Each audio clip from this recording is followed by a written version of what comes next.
And we welcome you into the Rowdy Studios. My name's Tom Vandervoort. That's Stephen Levine, formerly known as Bass and Cutler. But we're talking NASCAR here, and we're talking Texas Motor Speedway.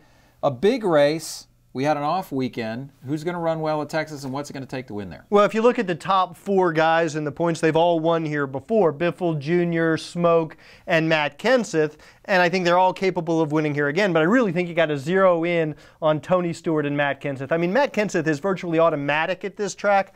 He's so consistent in the top five over 50% of the time. I think I would lean towards Matt Kenseth as my pick to win. You know, Tony Stewart is good here. He won the last time here, and he's won the last, what, 4 downforce races? Indeed. So that's not a bad record.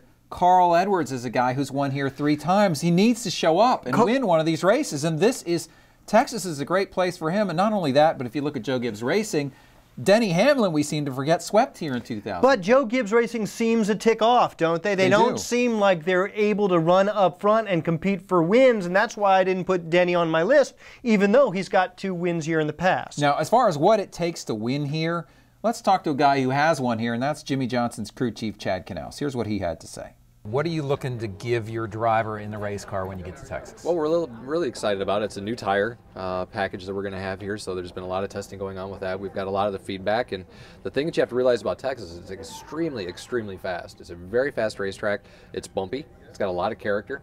So it's a fun place. We really enjoy coming to Texas because it's quite honestly one of the biggest races of the year.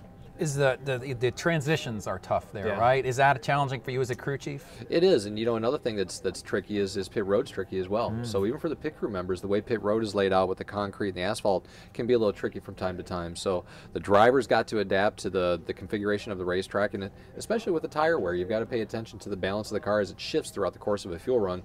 Then when you do come down pit road, you got to be on your toes there. Now, we've heard stories about you out there with a tape measure, going from pit box to pit box, finding that I mean, is it really that much detail that you put into pit box selection? I think you have to. If you don't, you're leaving something on the table. And there's not, you may not always get a benefit, but if you find just a little benefit, it's something that could contribute to the win of a race. Excellent. Yeah. Strategy-wise, Texas, fuel mileage, tire strategy, are there any thoughts that you have on those aspects? You know, it's a bizarre racetrack. Sometimes it just goes green, and you have a lot of green flag runs.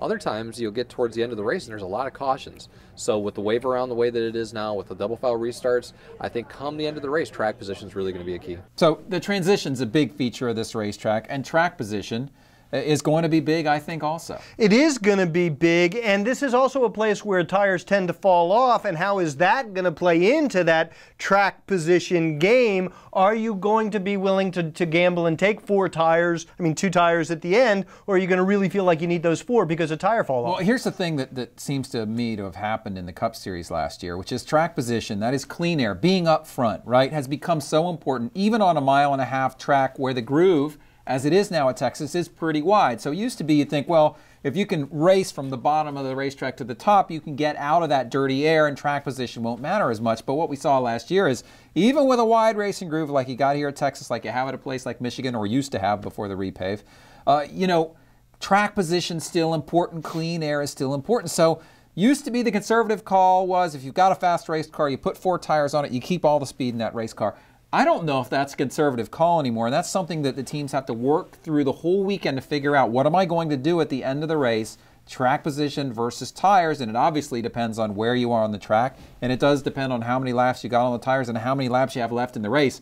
That's going to be a big call, though. Yeah, the other thing to mention, I think, and not as significant as tire fall off, but this is only the 2nd time we've raced under the lights at Texas. Yeah. So are there still questions about how these cars are going to do in the cooler air at night at Texas Motor Speedway? They may still be figuring that out because they don't have as much data as they do, obviously, for a day race at Texas. All right, so who do you like in the end? Who's your pick? I'm going to go with Matt Kenseth. I think he's just too good here, too consistent here. Finished 2nd, 1st, and 4th over his last 3 Texas races. You know, I was out at Joe Gibbs Racing.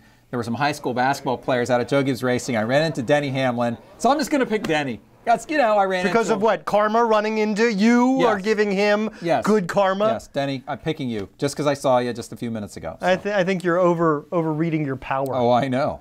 All right, for Stephen Levine, I'm Tom Vandervoort. From the Rowdy Studios, we'll see you next time.